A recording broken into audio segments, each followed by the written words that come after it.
Sutra on Perfect Wisdom, with the divisions of the Abhisamalamkara. Translated by Edward Conze. University of California Press, Berkeley, Los Angeles, London. Translation of the Sutra. Chapter 34, Glorification of the Virtues of Consummation. Glorification of the marks of consummation. Its own being. Sariputra. The perfection of wisdom gives light, O Lord, she is worthy of homage. I pay homage to the perfection of wisdom. She is unstained. She removes the darkness from everyone in the triple world. She does her utmost to bring about the forsaking of the blinding darkness caused by the defilements and by false views. She makes us seek the safety of all the dharmas which act as wings to enlightenment. She brings light, so that all fear, terror, and distress may be forsaken. She shows the path to beings, so that they may acquire the 5 organs of vision. To beings who have strayed onto the wrong road she brings about the knowledge of all modes through the avoidance of the 2 extremes. On account of the forsaking of all the defilements together with their residues. The perfection of wisdom is the mother of the bodhisattvas, the great beings, on account of her generation of the buddhadharmas. She is neither produced nor stopped, on account of the emptiness of own marks. She liberates from birth and death because she is not unmoved nor destroyed. She protects the unprotected, on account of her being the donor of all dharmas. She brings about the 10 powers of a Buddha, because she cannot be crushed. She sets in motion the wheel of Dharma with its 3 revolutions and its 12 aspects on account of its being neither turned forward nor backward. The perfection of wisdom shows forth the own being of all dharmas, on account of the emptiness of the non-existence of own being. Its excellence. How, O Lord, should one stand in the perfection of wisdom? The Lord. As in the teacher, so should one stand in the perfection of wisdom. As one should pay homage to the teacher, so also to the perfection of wisdom. And why? For just this perfection of wisdom is the teacher. The teacher is not one thing. And the perfection of wisdom another. Just the teacher is the perfection of wisdom, just the perfection of wisdom is the teacher. For from this perfection of wisdom all Tathagatas come forth, and also all bodhisattvas, great beings, all pratyeka Buddhas, Buddhas, Arhats, never returners, once returners, and streamwinners. From it have come forth the 10 wholesome ways of acting, too. The Buddha-dharmas and the knowledge of all modes. Thereupon it occurred to Sakra, chief of gods. Wherefrom, and for what reason, has this question of the Ven Sariputra arisen? The Ven Sariputra read Sakra's thoughts and replied. This question has arisen for the reason that it has been said that taken hold of by the perfection of wisdom the bodhisattvas, the great beings, through skill in means dedicate to the knowledge of all modes all the wholesome roots of the Buddhas and Lords of the past, future, and present, in the interval beginning with the first thought of enlightenment, up to their full knowledge of the supreme enlightenment, up to the abiding of the good Dharma. This perfection of wisdom of the bodhisattvas surpasses their perfection of giving, too. Their perfection of meditation. Just as Kausika, people born blind, 100, 1,000, or 100,000 of them, cannot without a leader go along a road and much less enter into a city. Just so, Kausika.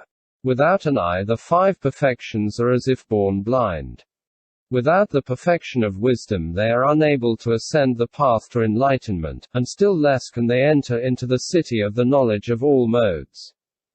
When, however, the 5 perfections have been taken hold of by the perfection of wisdom, then they acquire an organ of vision, and, taken hold of by the perfection of wisdom, these 5 perfections deserve to be called perfections. Sakra. As the Reverend Sariputra has said, taken hold of by the perfection of wisdom, the 5 perfections deserve to be called perfections. But they do not deserve to be called perfections because they are taken hold of by the perfection of giving, too. The perfection of meditation. Sariputra. So it is, Kausika, so it is. Therefore, then, this perfection of wisdom has been proclaimed as superior to the other 5 perfections. The non-affecting of all dharmas. Sariputra. How should, O Lord, the perfection of wisdom be consummated? The Lord. Through the non-consummation of form, too. The buddhadharmas. Through the non-consummation of all dharmas, too. Through the non-consummation of the knowledge of all modes. Sariputra. How should from the non-consummation of form, too, of the knowledge of all modes, the perfection of wisdom be consummated? The Lord. The perfection of wisdom should be consummated from the non-bringing about of form, too. The knowledge of all modes, from the non-production, non-stopping, non-existence, no birth, non-destruction, and from their baselessness. The procuring of reunion by not taking all dharmas as a basis. Sariputra. What dharma does the perfection of wisdom procure when consummated in such a way? The Lord. None whatsoever. That is why it is styled perfection of wisdom. Sariputra. What dharma does it not procure? The Lord. No dharma which is wholesome or unwholesome, faulty or faultless, with or without outflows, conditioned or unconditioned, defiled or purified, belong to samsara or to nirvana. And why? Because the perfection of wisdom has not been set up for the sake of providing a basis. For that reason it procures no dharma. Sakra. Then, O Lord, does this perfection of wisdom not even procure the knowledge of all modes? The Lord. The perfection of wisdom does not procure or apprehend any dharma, and therefore also not the knowledge of all modes. Sakra. How then, O Lord, does the perfection of wisdom not procure or apprehend the knowledge of all modes? The Lord. The perfection of wisdom does not procure or apprehend any dharma, and therefore also not the knowledge of all modes. Sakra. How then, O Lord, does the perfection of wisdom not procure or apprehend the knowledge of all modes? The Lord. The perfection of wisdom does not procure it as if it were a mental process, a sign, or a volitional act. Sakra. How then, again, does it procure? The Lord. To the extent that one does not approach anything, does not grasp at anything, does not take one's stand on anything, does not forsake anything, does not settle down in anything, to that extent one procures, to the extent that one does not procure any dharma, does not set it free or acquire it. It is thus that one does not procure all dharmas, does not set them free, does not acquire them. Sakra. It is wonderful, O Lord, to see the extent to which this perfection of wisdom has been set up for the non-production of all dharmas, for their non-stopping, their non-affecting, their non-apprehension and the non-destruction. Subhuti. If, O Lord, the bodhisattva who courses in perfect wisdom should perceive that the perfection of wisdom does not procure all dharmas, then he will treat the perfection of wisdom as worthless and keep far away from it. The Lord. There is some way in which the bodhisattva may treat the perfection of wisdom as worthless and keep away from it. If the bodhisattva, coursing in the perfection of wisdom, perceives that this perfection of wisdom is worthless, insignificant, unsubstantial and void, then he will treat it as worthless and move far away from it. Subhuti. Which dharmas become restored when the perfection of wisdom has been restored? The Lord. Not form 2. Not the supreme enlightenment. Subhuti.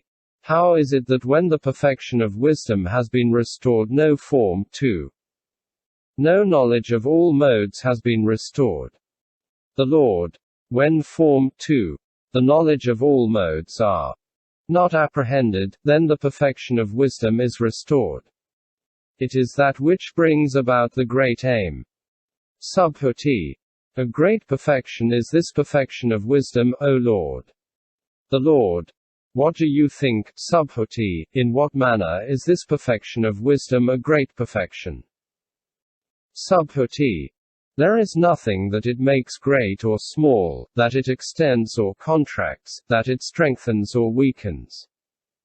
If, again, a bodhisattva who has newly set out in this vehicle, perceives because of the perfection of wisdom, too, because of the perfection of giving, that the perfection of wisdom makes nothing great or small, nor does it strengthen or weaken anything, that when he thus perceives, the bodhisattva does not course in the perfection of wisdom. And why? Because that cannot be an outcome of the perfection of wisdom. It is not an outcome of the perfection of wisdom that Form 2. The buddhadharmas are made large or small. And why? Because bodhisattvas do not perceive a basis. Thus the perfection of wisdom should be seen from the no-birth of Form 2. The Buddha should the no-birth of the perfection of wisdom be seen.